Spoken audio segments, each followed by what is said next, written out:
I'm going to trust that whoever I choose to be with is actively choosing to be with me too. I'm going to trust that they are interested in me until they tell me, like, hey, actually, baby, this is the real me. They didn't want to see me, but now look, I'm on TV. They didn't peep the vision, now they got it in 3D. They didn't want to feel me, now they all catching feelings. Cause I don't do no gimmicks, baby, this is the real me. What you see is what you get.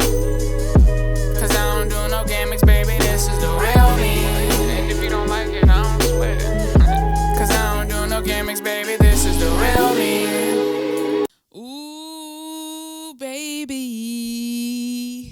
K, I love you. Yeah. Hey, man, listen.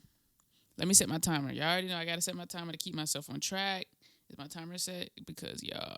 All right, timer's set. Y'all, welcome back to episode 12 of the Controversial Kid Show. I feel like the more that time goes by, I don't even want it to be the Controversial Kid Show because everything I talk about is not controversial. Like today, I'm in here talking about red flags and my attachment style. That's not controversial because that's my truth. I think I just want to keep it to the Let's Talk About It podcast because we're going to talk about anything from attachment styles to conspiracy theories to what I ate today, which is very good, to just, oh, hold up, gotta light my incense. You know, I gotta set the mood for y'all. Hold up.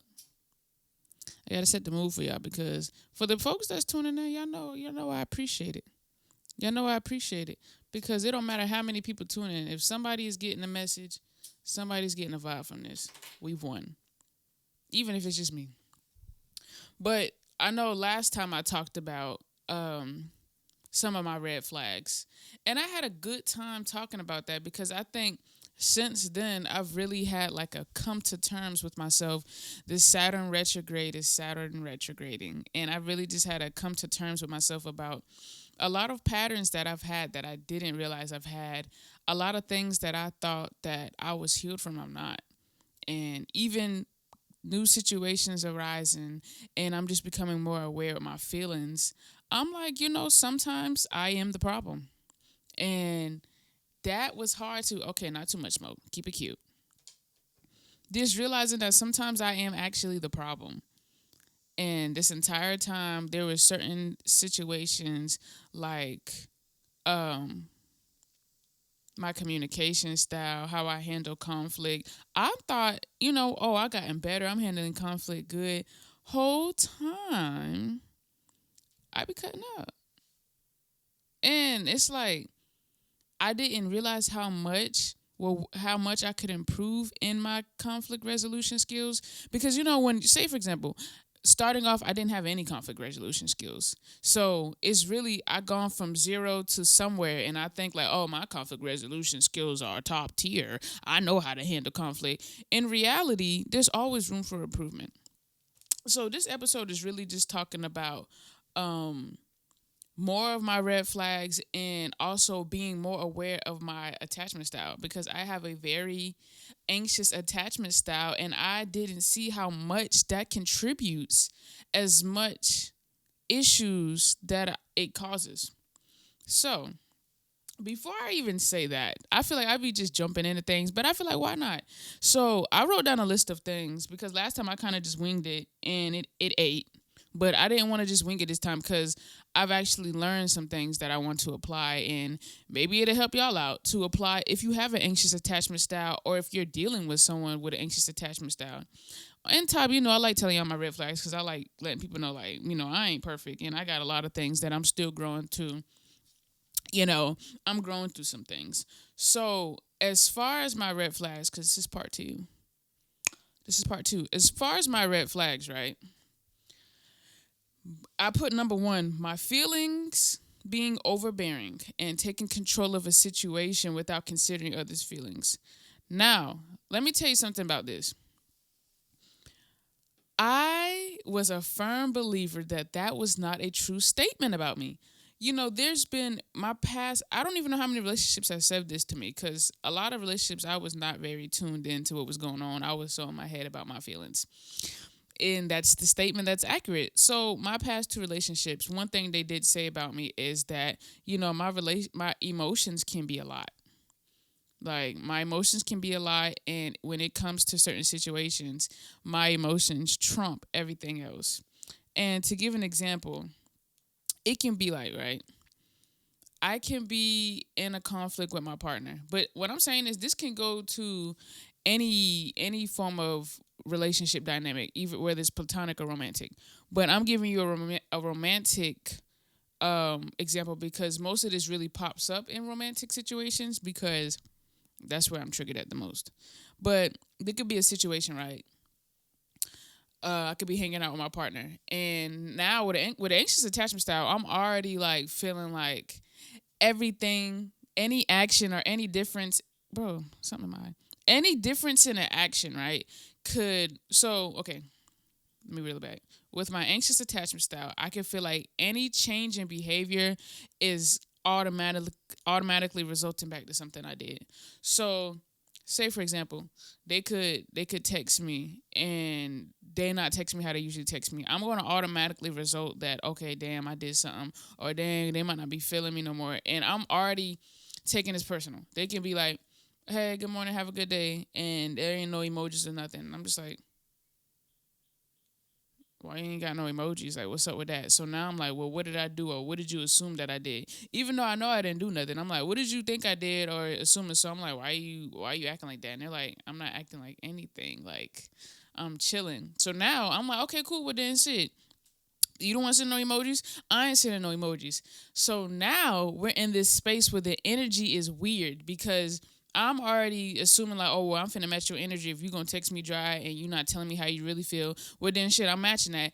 Whole time, whatever they're feeling could have nothing at all to do with me, and they're just not feeling like sending emojis. Like they could be having a rough start to their morning. They could have texted me half of their sleep.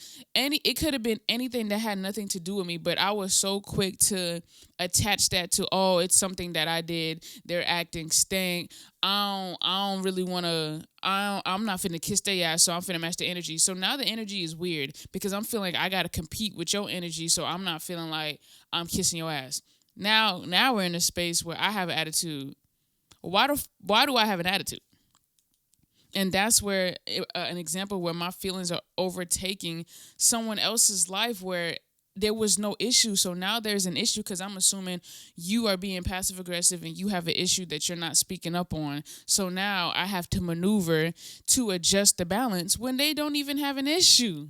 Not at all. Like they don't even have an issue. And it's like, I didn't ask them, hey, is your morning going okay? Is everything okay with you? Did you sleep okay? I'm already like, no, they feeling a way about me. It's like, why am I not taking the consideration of let me check in with them? Let me make sure their day's going okay. Let me see if there's anything that I could do that's going on versus me just assuming that the situation has anything to do with me.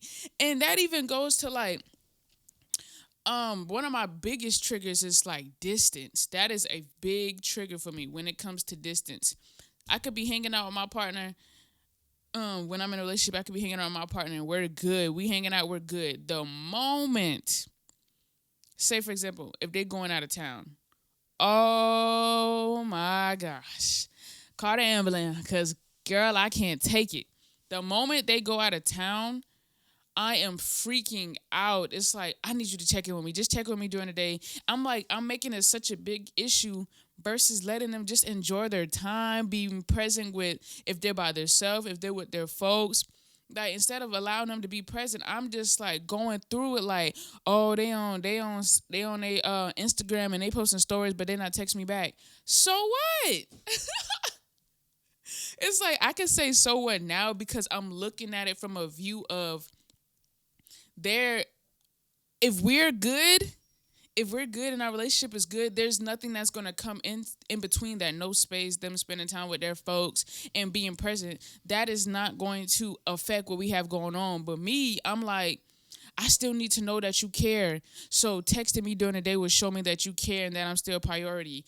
And that is entitlement. Why do I feel like you have to text me throughout your day while you are out on a trip, an intentional trip at that, spending time with your friends and being present?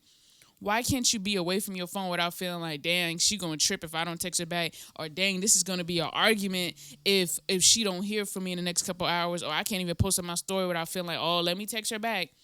You know how draining that is?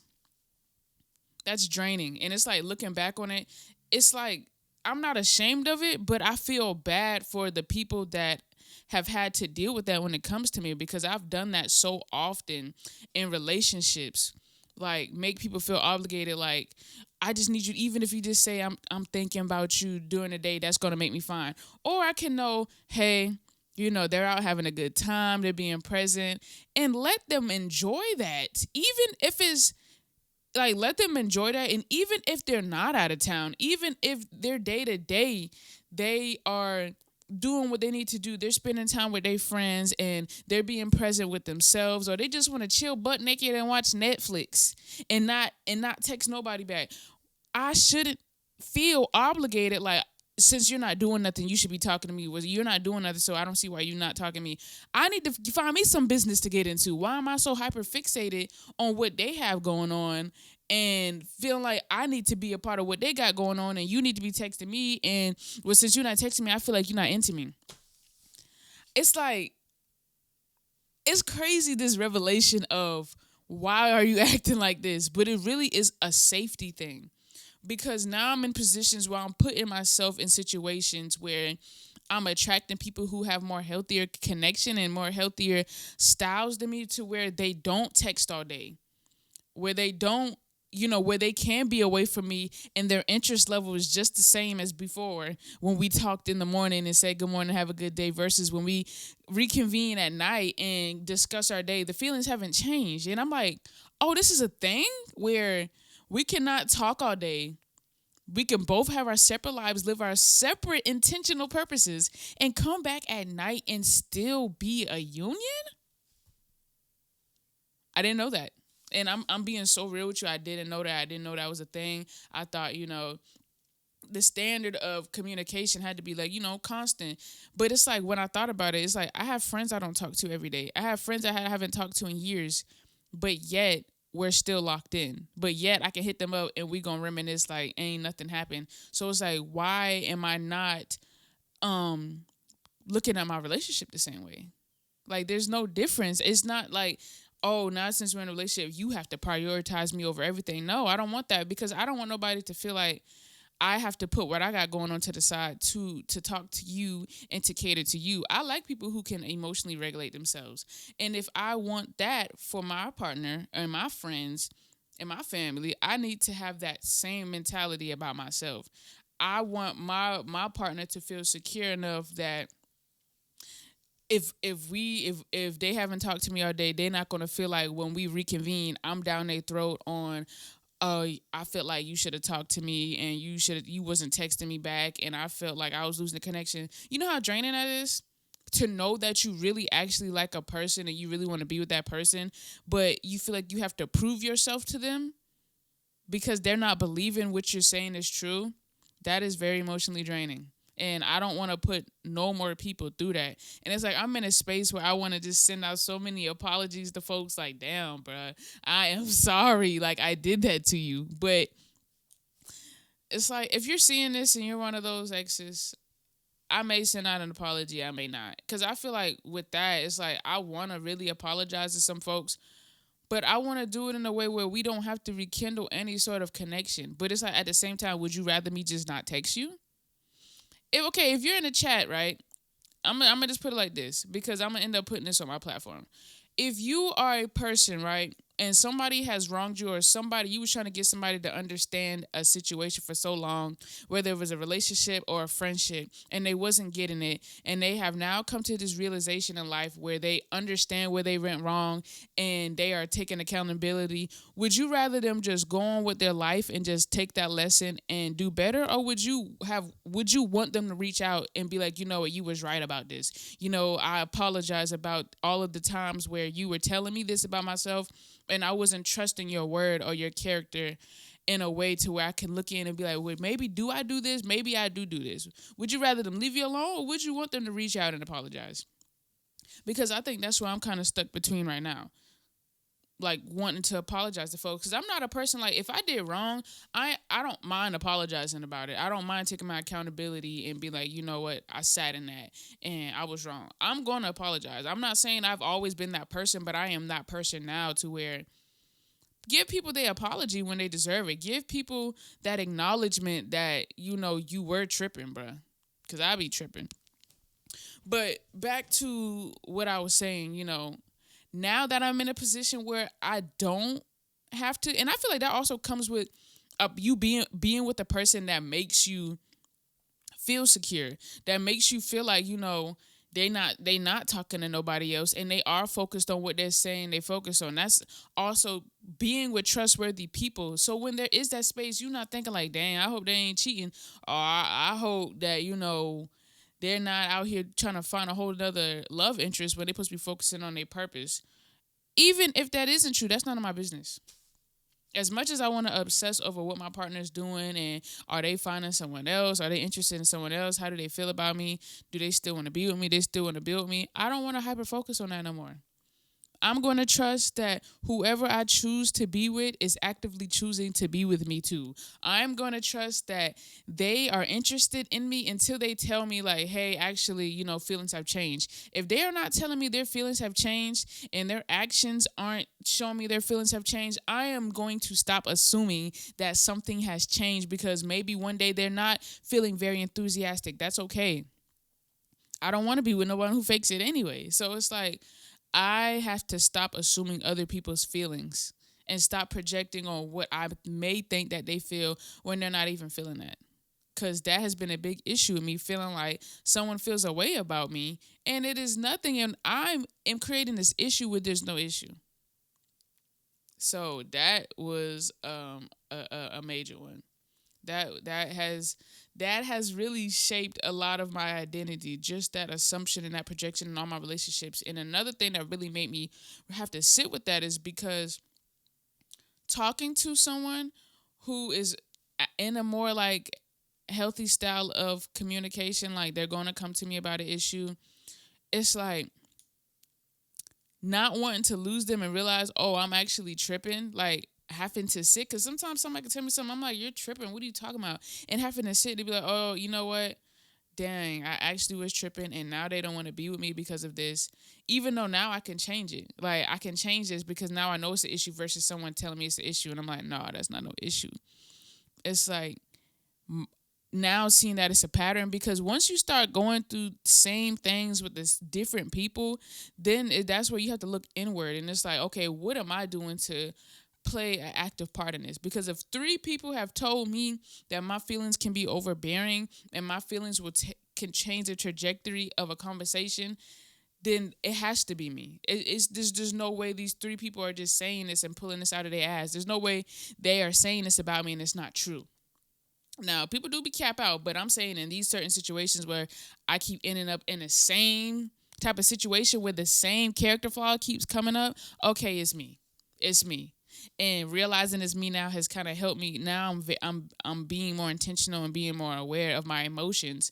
Because even then there was a situation where like I had a long day. It was overstimulated. I just needed time to myself. Hadn't communicated it to anybody that was around. So I ended up like, instead of just telling them boy like, hey, you know, I got a lot going on, I just need some time to myself, I might be a little quiet, I'm still trying to flow in with everybody. And I ended up being a little snappy towards my friend, and I hurt their feelings. And it was like, in the midst of it, I'm like, bro, I don't care, because like I need to go home. Like, I want to go home. I don't feel good. I don't care. But then it was like, damn, no, I'm wrong, because I did not have to snap on them or it would not even a snap. I didn't have to have an attitude with them just because I feel like I'm having a rough day and people should understand like, oh, she just going through something. No, regulate your feelings. Tell folks that I could have communicated like, hey, y'all, I actually just need to go home. You know, I'm not feeling up to you. I could have communicated that. And that would have alleviated me having any attitude, because people would respect it like, oh, okay, she's having a tough time, you know, give her some space, versus I'm catching an attitude and think people should just understand because I'm having an attitude. No. I have to communicate my feelings effectively for any dynamic to be healthy. Because I don't want people to do. I don't want people to come at me with an attitude and just be like, "Oh, I'm just having a rough day," and I just have to accept that. No, I want people to be like, "Hey, I'm having a rough day, and I may need some time, but I'm good. We're good." Solves the issue right there. Solves the issue right now. So I'm gonna get into this next thing, right? But before I get into this next thing, I want to make sure my audio's good. I'm gonna keep this going. I just had to make sure my audio's good. So, what's it called? My next thing I want to get into is feeling entitled to people's time. Now, this has been very, very, very eye opening to me. Feeling entitled to people's time. Because I didn't know where it stemmed from until I had to actually sit with that. You see my beauty mark? I had to sit with that feeling. So when I say I'm feeling entitled to people's time, let me give you the best example I can give you. I had met this person. Don't even know them, but I met them and then I invited them out to eat the next day, right? So the next day comes and I'm like, hey, this is the instructions. This is where we're gonna be at. This is where we eating. They didn't text me back. They read the message. So I'm like, okay. So then I sent him another text like, hey, you still coming out? No text. So now at this point, I'm kind of shitting because I'm like, bro, if something changes, you can just communicate that. Like, what is the issue in saying like, hey, I thought I could come, I'm not gonna be able to make it, or something came up, or actually I'm just not feeling up to anything. Like, just being real on what it is. So they didn't communicate anything, and I really took that so personal. I was upset because I'm like, why say you want to do this if you really didn't want to do it, or why agree to something that now you're changing your mind about it? And I had a friend who was like, why are you so upset about this? Like, they don't owe you anything. They don't owe you a response. And I'm like, I feel like they do. I feel like it's nothing to communicate a change in events. But then like as time goes by, because no, I felt strongly in that, and there was nobody that could convince me otherwise. But it was like, one, I invited someone that I didn't know at all to something I felt that was intimate to me. So I felt like you owed me a response because this is intimate. Everybody ain't getting an invite to go out to dinner to me, go out to dinner with me, and you not responding. So that was my one entitlement. And two, it was like, um, why why are you still watching my stories and you haven't said like, hey, my bad, I couldn't come, boom, boom, boom. You were just continuing on with life without any explanation. But this is where I messed up. Because I got to take my accountability. Why am I inviting a stranger that I do not know to something intimate if I don't know the character? One. Two, why am I upset because I feel like they should have communicated when I don't even know their communication style? Why did I even give them that expectation that they are a great communicator? Why did I give them that expectation that they handle situations the way I handle situations? Why did I feel like they owe me anything? They might not even be a great communicator. They might not do that in general. So why did I feel entitled that they should have told me if things change because you're coming to something that's special to me? Girl, get out of here. And it's like I really just now realized that, and I'm like, okay, yeah, I be tripping because one, I didn't have to invite that person out. Like I chose to do that actively, knowing I didn't know them, but I was excited. I'm like, yeah, come through, let's be cool. And they're like, yeah, I'm gonna come through, let's be cool. It's in the heat of the moment. We're excited, we're talking, we're chopping it up, having a good time. But that doesn't mean that I'm entitled to them giving me a response. Now, granted, it's still in the back of my head a little bit. I'm like, sometimes just a little communication. But then it's like sometimes, you know what? If they don't communicate, oh well. Next time I know, who to invite and who not to invite. It's like I don't have to take that personal. There's no beef with them. We're still cool, on a casual level. But I did not have to take that personal to where I feel like, oh, I ain't fucking with you because how you gonna not text me back and you reading my messages? So fucking what? That is the prime example of me being entitled to people's time or feeling like, if my friends never hit me up to hang out. Um, I feel like we not close because why we not hanging out? Everybody don't even do the same thing that I like to do, or I don't do the same thing that they like to do. Or if we hang out, we ain't doing nothing. So why do I feel like they owe me some level of time? What makes me privy to that? There's people that's already been this. Everybody has their rotation of folks that this is my folk I'm gonna hang out with when I'm going hiking. This is my folk I'm gonna hang out with when I go to the lounge. This is my folk when I go out with when I'm gonna go to get sushi.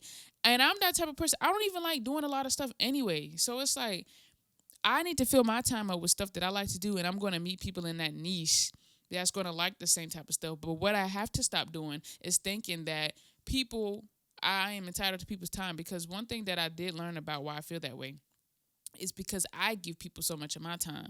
When folks texting me, when folks are texting me, I'm quick to respond. When folks are texting me, I'm feeling like, okay, I gotta hurry up. Sometimes I might be driving and feel like, oh man, I gotta send this text now. No, I don't. I can send this text when I go get situated. If I don't want to text somebody back all day and I'm not feeling up to it, and then at nighttime I hit them with a text, that's okay. Like, why am I feeling like it's not okay? Why? Hold up. Give me 1 second. Why am I feeling like that's not okay? That I'm not allowed to have my me time and text people back when it's convenient for me. Cause I feel like, I guess I associate convenience with like someone taking advantage. Like if I'm seeing you post on your story and you haven't texted me back, I feel, oh, you taking advantage of my time. When in reality, people, I don't know what folks got going on in their day. They could have had the most shittiest day ever. They should be able to scroll social media and not feel like I'm going to be jumping down their throat on because they haven't texted me back. Now, if it's something urgent, valid, granted, cool, like, there's a sense of urgency when it's something important. But if it's a casual conversation, don't nobody owe me no fast response, and I don't owe nobody else a fast response. And I have to get out of that mentality of feeling like just because I respond to folks fast, and just because when folks calling me, I'm picking up on the first ring, or if I'm doing something, I may be a little busy and somebody call me, I'm stopping what I'm doing. I don't have to do that. I'm choosing to do that. So that doesn't mean that I have to expect people to do that same thing for me. And when I stop doing that for myself, I'm having more compassion. Like, say, I got a partner, right? And say I have a partner and they haven't texted me back, but they view on my story. Now, granted, in all spectrums, that would piss me off. Because why are you viewing my story and you're not texting me back?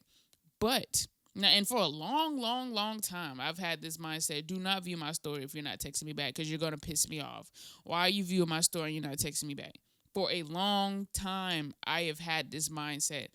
But now, just experiencing the art of being unavailable and having my own stuff going on, and just knowing how it feels to not want to text people back fast, and just releasing myself from them shackles of expectation and obligation. I get it now.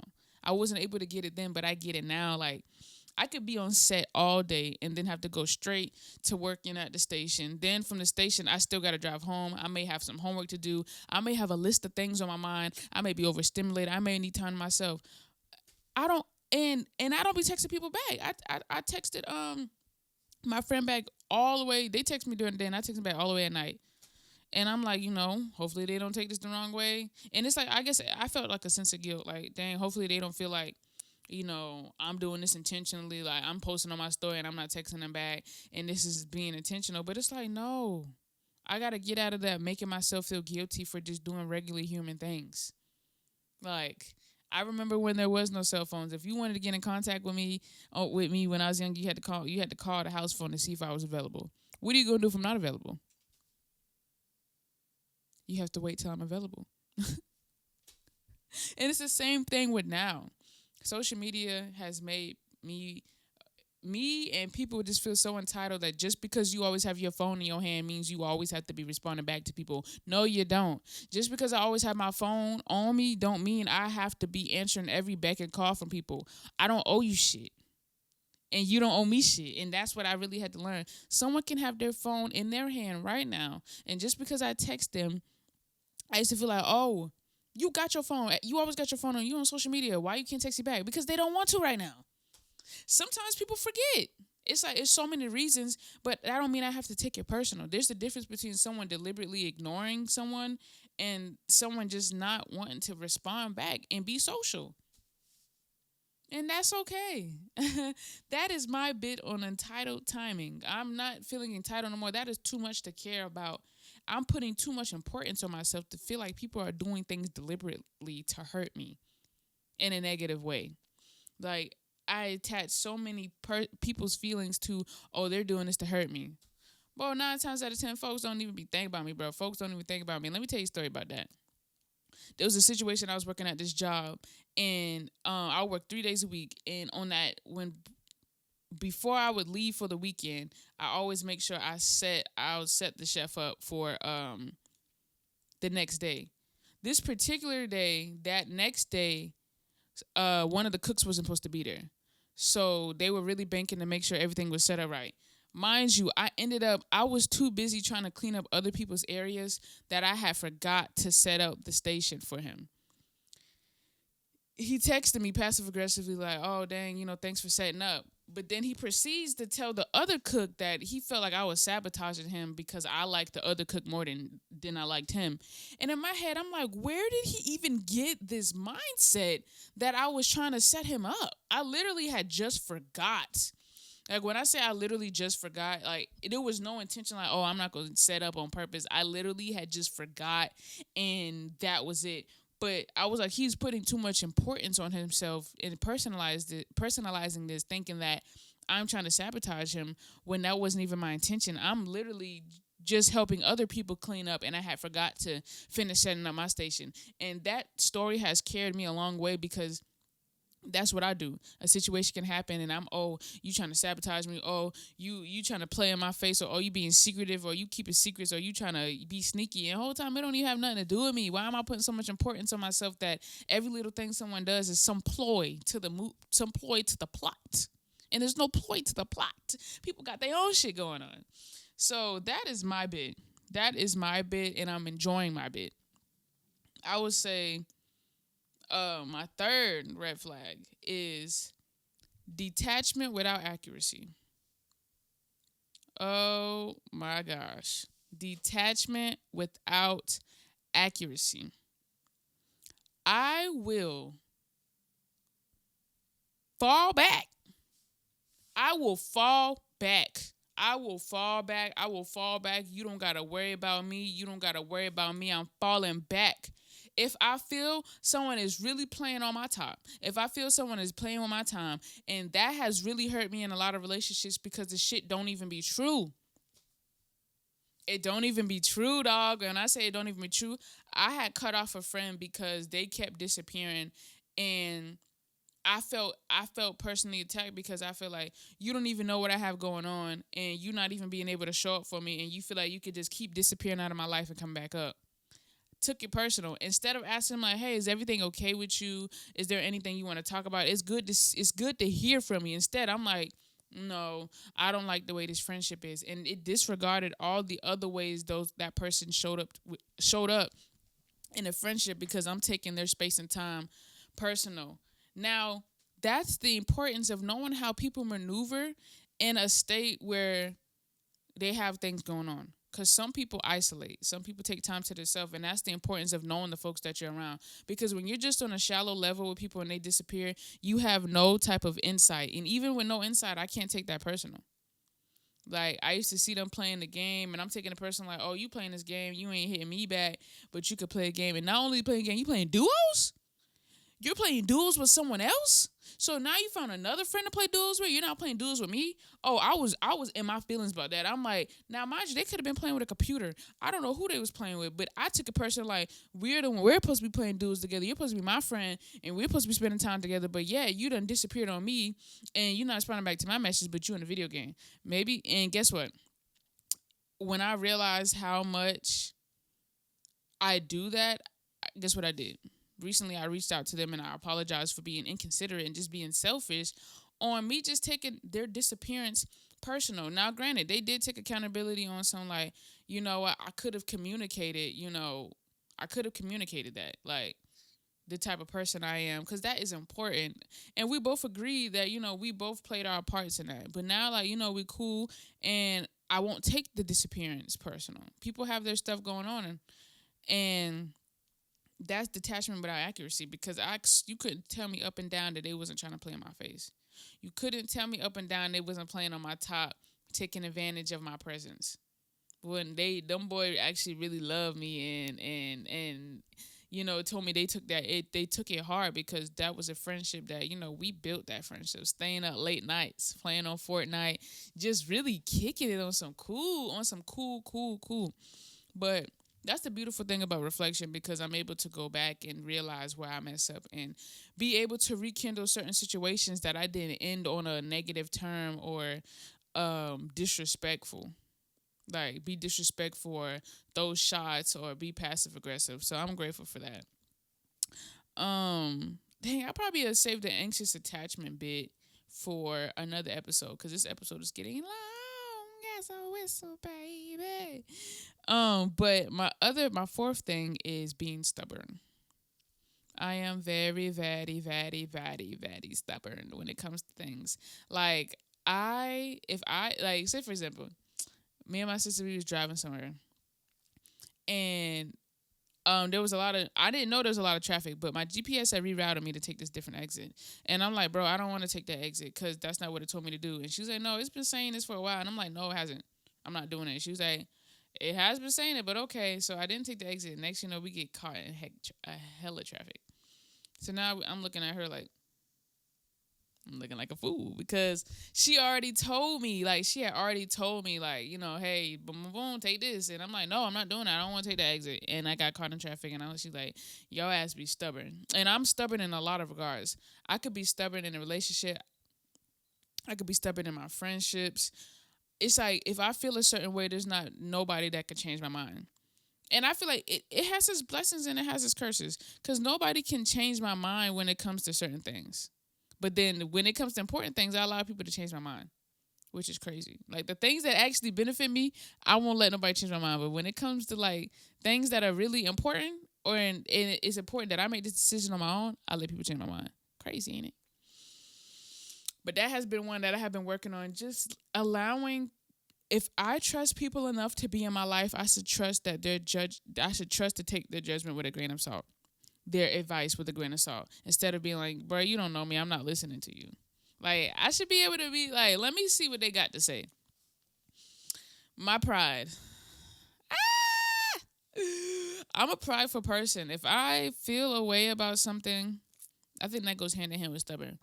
So it could be a situation where, in past relationships, someone says like, I don't really want to talk no more, because I feel like you don't care, and maybe this is best if we just be friends. Instead of me being like, like, it's not even like that. I actually really adore you, and I really want to be with you, and boom, boom, boom, let's work this out. I will be prideful and be like, you know what, I agree with you, and we don't got to do this no more. Knowing that's not what I want at all. Knowing it's not what I want. Knowing I want to be in a full-blown relationship with you, I will allow my pride to mess up a beautiful connection, because I don't want the rejection.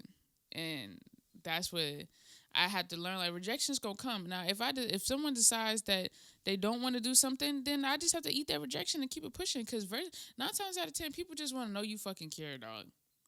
They just want to know that you care. But when that pride, when you allow your pride to get in the way, that messes up so many things that can become so beautiful, when you're just being too prideful to be like, you know what, I feel the same way, or you know what, I've been messing up and I could do better, and you know what, I know why you feel this way, and I wanna work this out, make this work. People will melt. I'm telling you, trust me, I know. People will melt, because people don't want to have to give up on you. But if your pride is too strong and you're not admitting your issues and your flaws, people are going to have to go. I think I kind of want to end it off on there, because, I just want to leave this one as on about red flags, because red flags are important to understand and to know why they are red flags and where they come from, because like, my entitlement to time, that goes hand in hand in all aspects of life.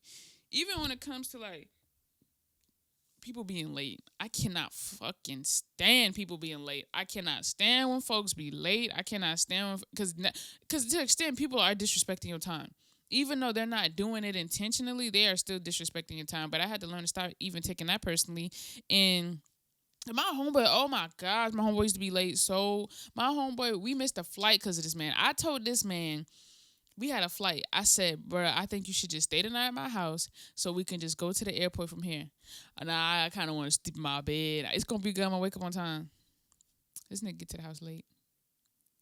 We missed our flight, and I am so silent in this car because I had nothing fucking positive to say. Because I told this man, dog, just stay the night at the house. So I'm sitting in this car quiet because I'm like, I don't even know how to express any of my feelings. So I can't say nothing at all. So we've done had it out about him being on time. We done had so many issues about him being on time, but what it ended up falling down to is I had to learn how to maneuver with him because it's like I love this nigga, and I'm not gonna let something like that mess up our relationship. So what I started doing when it comes to really important things, I would tell him it starts an hour earlier than it started. So if a show start at 9, I'm telling him the show start at 8. Cause guess what time we're getting there? We're getting there at 8. Yeah, we're getting there at 8. I'm trying to make it make sense. We're getting there an hour early, but technically on his timer we're still late. Cause if we're supposed to be at a show by 7 o'clock and we're getting there at 8, we're technically late for the show. But the show don't start to 9 o'clock. So we're technically early. So I had to learn how to maneuver with folks that be late or not count on certain folks that I know are going to be late. I'm like, I'm not going to put you in this position to let me down. I'm not. If I know you're a late person, I'm not going to put you in a position to let me down. If I know you're not a constant communicator, I'm not going to put you in a position to let me down when it comes to certain important things. You got to learn to like move people around based on their roles. You got to.